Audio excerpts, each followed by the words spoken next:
শাক ভর্তা তো আপনারা অনেক খেয়েছেন। এবার একটু ডিফারেন্টভাবে হেলাঞ্চার শাক ভর্তা চিংড়ি মাছ দিয়ে খেয়ে দেখুন, জিভে জল আসবেই 100%। গরম ভাতের সাথে এরকম মজার ভর্তা যদি হয় তাহলে তো কথাই নেই, অনায়াসে 2 প্লেট ভাত খেয়ে নিতে পারবেন, মাছ মাংসকেও হার মানাবে। সাথে আছে টমেটো দিয়ে রুই মাছ বোনা। দুইটা রেসিপি আশা করি আপনাদের কাছে খুবই ভালো লাগবে। রেসিপি দুটি দেখতে হলে ছোট্ট একটি লাইক দিয়ে সম্পূর্ণ ভিডিওটির সাথেই থাকবেন। হ্যালো এভরিওয়ান, আসসালামু আলাইকুম, welcome back to my channel. আপনারা সবাই কেমন আছেন? আশা করি যে যেখানে আছেন সবাই অনেক ভালো আছেন এবং সুস্থ আছেন। কথা না বাড়িয়ে চলে যাচ্ছি মূল রেসিপিতে। এখানে আমি নিয়েছি মাত্র 10 টাকার হেলেঞ্চার শাক। এই শাকটা আপনারা আলু দিয়ে ভেজেও খেতে পারেন বা চিংড়ি মাছ দিয়ে ভর্তাও খেতে পারেন। আলু দিয়ে বাজার থেকে চিংড়ি মাছ দিয়ে ভর্তাটা কিন্তু দুর্দান্তের হয়। আবার আপনারা চাইলে ডাল দিয়েও রান্না করে খেতে পারেন। আমার চ্যানেলে হেলেঞ্চার শাক দিয়ে মুগ ডাল রান্নার একটি রেসিপি আছে, চাইলে আপনারা এই রেসিপিটিও দেখতে পারেন। এখানে আমি ভর্তা করার জন্য নিয়েছি চিংড়ি শুটকি, শুকনো মরিচ, কাঁচামরিচ এবং পেঁয়াজ কুচি। মাত্র 3টা উপকরণ দিয়ে দুর্দান্ত স্বাদের ভর্তার রেসিপি। বন্ধুরা, ভিডিওটি স্কিপ না করে সাথেই থাকবেন। চলে আসছি চুলায় প্যান বসিয়ে দিয়ে দিলাম পরিমাণ মতো তেল। এখন দিয়ে দিছি আমি শুকনো মরিচ এবং কাঁচামরিচ, হালকা করে ভেজে নিছি। ভেজে নিয়ে এক পাশ করে দিয়ে দিলাম পেঁয়াজ কুচি। পেঁয়াজ, শুকনো মরিচ, কাঁচামরিচ একসাথে একটু হালকা লাল করে ভেজে নিব, তাহলে ভর্তাটা খেতে কিন্তু দুর্দান্ত হবে।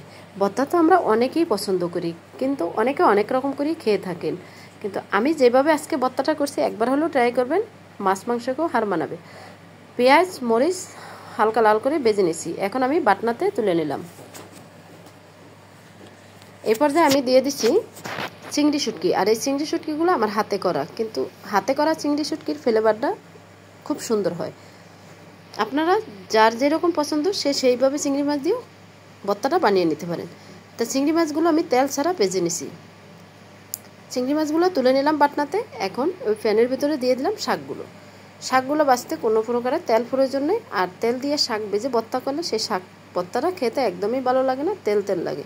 সামান্য লবণ দিয়ে আমি ঢাকনা দিয়ে রেখে দিয়েছি 5 মিনিটের মতো। 5 মিনিট পর ঢাকনা তুলে আবার শাকটা একটু নেড়ে ছেড়ে দিব। শাকের ভিতর থেকে যতটুকু পানি বের হবে সেই পানিতেই সম্পূর্ণ শাকটা সুন্দরভাবে সিদ্ধ হয়ে যাবে। আর চুলা লো হিটে দিতে হবে। লো হিটে দিয়ে এখন আবারও ঢাকনা দিয়ে আমি রেখে দিছি কিছুক্ষণের জন্য। কিছুক্ষণ পর এসে ঢাকনা তুলে আবারও নেড়ে ছেড়ে দিছি। দেখতেই পাচ্ছেন শাকটাও সুন্দরভাবে সিদ্ধ হয়ে গেছে আর ভিতরে কোনো পানিও নেই। এই শাকটা যদি চিংড়ি মাছ দিয়ে ভর্তা করেন খেতে দুর্দান্ত হয়, বলার কোনো ভাষাই রাখে না। আর আমরা সবাই ভর্তা পছন্দ করি। ভর্তা পছন্দ করে না এরকম মানুষ কিছু খুঁজে খুব কমই পাওয়া যাবে। ভর্তা হলে আমাদের মাছ মাংসের কোনো প্রয়োজন নেই, মাত্র একটি মজার ভর্তা হলেই অনায়াসে ভাত খেয়ে নিতে পারবে। শাকগুলো ভেজে তুলে নিলাম। এখন আমি বাটনাতে বেটে নেব। তা আমি প্রথমে হালকা লবণ দিয়ে মরিচগুলো বেটে নিছি। মরিচগুলো ভালো করে বেটে এখন আমি চিংড়ি মাছগুলো বেটে নিছি। তা মরিচ, পেঁয়াজ, চিংড়ি মাছ একসাথেই বেটে নিচ্ছি, দেখতেই পাচ্ছেন। আর বাটনাতে ভর্তা করতে আমার কাছে খুব ভালো লাগে, তা আমি সবসময় বাটনাতে করি। আপনারা চাইলে শিলপাটা এবং ব্লেন্ডারে করতে পারেন। তা ভালো করে চিংড়ি মাছ, মরিচ, পেঁয়াজ বেটে নিলাম। এখন আমি দিয়ে দিলাম শাকগুলো ভালো করে বেটে নিতে হবে। শাক ভর্তা যদি আপনারা এভাবে খেয়ে না থাকেন একবার হলেও ট্রাই করবেন, খেতে কিন্তু দুর্দান্ত হয়। যাকে খাওয়াবেন সেই আপনার প্রশংসা করতে বাধ্য হবে। দেখতেই পাচ্ছেন শাকগুলো বেটে নিছি, খুব সুন্দরভাবে মিশ হয়ে গেছে। এই পর্যায়ে আমি অ্যাড করে দিব কাঁচা পেঁয়াজ কুচি। পেঁয়াজ দিয়ে ভালো করে ভর্তার সাথে মিশিয়ে নেব। আপনারা চাইলে সরিষার তেলও দিতে পারেন। শাক ভর্তায় সরিষার তেল দিলে আমার কাছে ভালো লাগে না, তাই আমি স্কিপ করছি। আপনাদের যদি ভালো লাগে সরিষার তেল দিতে তাহলে আপনারা দিতে পারেন।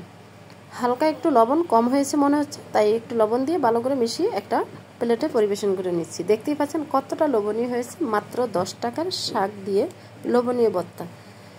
চলে যাচ্ছি বন্ধুরা আরেকটা রেসিপিতে, সেটা হলো রুই মাছের মাথা এবং মাত্র 4 পিস মাছ দিয়ে টমেটো দিয়ে জটপটাবট রান্না। তাই মাছগুলো আগে থেকে অফ ক্যামেরা ধুয়ে পরিষ্কার করে নিয়েছি। এখানে আমি মাত্র 4টা মাছের মাথা নিয়েছি, 4 পিস মাছ নিয়েছি, হলুদ লবণ মাখিয়ে এখন আমি ভেজে নিয়েছি। চুলায় প্যান বসিয়ে দিয়েছি, তেল দিলাম পরিমাণ মতন, মাছগুলো দিয়ে দিছি এক এক করে। এখন মাছগুলো এক পাশ হয়ে গেছে, একটু ভালো করে উল্টিয়ে নিচ্ছি। একদম শর্টকাট রান্না। বন্ধুরা, ভিডিওটি শেষ পর্যন্ত দেখবেন, আশা করি আপনাদের কাছে খুবই ভালো লাগবে। তা মাছগুলো এক পাশ হয়ে গেছে, তো উল্টিয়ে দিলাম। তা এখন পুরোপুরি মাছটা ভাজা হয়ে গেছে। এখন আমি তুলে নিচ্ছি একটা প্লেটে। এইভাবে যদি টমেটো দিয়ে হালকা ঝোল রেখে মাছ ভুনা করা যায়, খেতে কিন্তু দুর্দান্ত হয়। মাছগুলো তুলে নিলাম, বাকি তেলের ভিতরে দিয়ে দিছি আমি পেঁয়াজ কুচি। পেঁয়াজটা দিয়ে হালকা করে একটু নেড়ে ছেড়ে দিচ্ছি, আর এই পর্যায়ে আমি অ্যাড করে দিব কাঁচামরিচ কুচি। আজকে আর মাছ রান্না করার জন্য কাঁচামরিচ পরিমাণটা একটু বেশি দিছি, গুঁড়ো মরিচের পরিমাণটা একটু কম দিছি। আর কাঁচামরিচ দিয়ে রান্না করলে খেতে কিন্তু দুর্দান্ত হয়, কিন্তু কাঁচামরিচের কালারটা ভালো আসে না, তাই আমরা গুঁড়ো মরিচটা ইউজ করি। দিয়ে দিলাম আদা বাটা, পেঁয়াজ বাটা এবং রসুন বাটা। এ পর্যায়ে দিয়ে দিছি কাশ্মীরি লঙ্কার গুঁড়া, ভাজা জিরার গুঁড়া, মাছের মশলা এবং ধনিয়ার গুঁড়া, স্বাদ মতো লবণ দিয়ে ভালো করে মশলাটা আমি কষিয়ে নিব। একটু সময় ধরে মশলাটা ভালো করে কষিয়ে নিলে আর মশলার গন্ধ থাকে না, আর মাছটা খেতে কিন্তু দুর্দান্ত হয়। যাকে খাবেন সেই আপনার প্রশংসা করবেন। এই পর্যায়ে আমি দিয়ে দিছি হালকা একটু গরম পানি। গরম পানিটা দিয়ে মশলাটা আবারও ভালো করে কষিয়ে নিব। এখন ভালো করে নেড়ে ছেড়ে আমি ঢাকনা দিয়ে রেখে দিব 5 থেকে 7 মিনিটের মতো, যাতে মশলাটা ভালো করে কষানো হয়ে যায়। তা ঢাকনা দিয়ে রেখে দিলাম। 7 মিনিট পর ফিরে আসছি। এখন ঢাকনা তুলে মশলাটা আবারও একটু নেড়ে ছেড়ে কষিয়ে নেব। আর দেখতেই পাচ্ছেন উপরে তেল উঠে আসছে, মানে মশলাটা পারফেক্টভাবে কষানো হয়ে গেছে। আর এখানে পেঁয়াজটাও সিদ্ধ হয়ে গেছে। আমি পেঁয়াজ লাল লাল করে ভাজি নেই, কাঁচা থাকতে আদা রসুন দিয়ে দিচ্ছি, যাতে পেঁয়াজগুলো আস্ত থাকে, খেতে কিন্তু খুবই ভালো লাগে। এই পর্যায়ে আমি অ্যাড করে দিলাম মাছের মাথা, আর মাত্র 4 পিস মাছ দিয়ে একটু হালকা করে নেড়ে ছেড়ে দিব। এখানে বেশি নাড়াচাড়া করলে মাছের মাথাগুলো অথবা মাছগুলো ভেঙে যেতে পারে। আর মাছ ভেঙে গেলে খেতে কিন্তু একদমই ভালো লাগে না। এরপর যে আমি ঢাকনা দিয়ে রেখে দিব কিছুক্ষণের জন্য, ভালো করে মাছগুলো কষানোর জন্য। কিছুক্ষণ পর ফিরে আসছি ঢাকনা তুলে। এখন হালকা করে একটু মাছগুলো উল্টিয়ে দিব আর নেড়ে ছেড়ে দিব। বন্ধুরা, ভিডিওটি দেখতে দেখতে যারা এই পর্যন্ত আসছেন, একটি লাইক দিতে ভুলে গেছেন, ছোট্ট একটি লাইক দিয়ে সম্পূর্ণ ভিডিওটি দেখার অনুরোধ রইল। আশা করি আজকের রেসিপি দুটো আপনাদের খুবই ভালো লাগবে। আর রেসিপিটি ভালো হলে একটি শেয়ার করে সবাইকে দেখার সুযোগ করে দিবেন। আপনাদের একটি লাইক, একটি কমেন্ট আমাকে ভিডিও করার উৎসাহিত আরও বাড়িয়ে দিচ্ছে। আপনাদের সবাইকে অসংখ্য ধন্যবাদ আমার পাশে থাকার জন্য। আর সবাই সবার জন্য দোয়া করবেন। মাছগুলো ভালো করে উল্টিয়ে দিলাম। এই পর্যায়ে আমি অ্যাড করে দিছি 1 কাপ পরিমাণ গরম পানি। গরম পানিটা দিয়ে হালকা করে একটু নেড়ে ছেড়ে দিছি। এই পর্যায়ে আমি অ্যাড করে দিব টমেটো কুচি। টমেটো দিয়ে আবারও হালকা করে একটু নেড়ে ছেড়ে দিব। আর টমেটো সিদ্ধ হতে সময় লাগে না।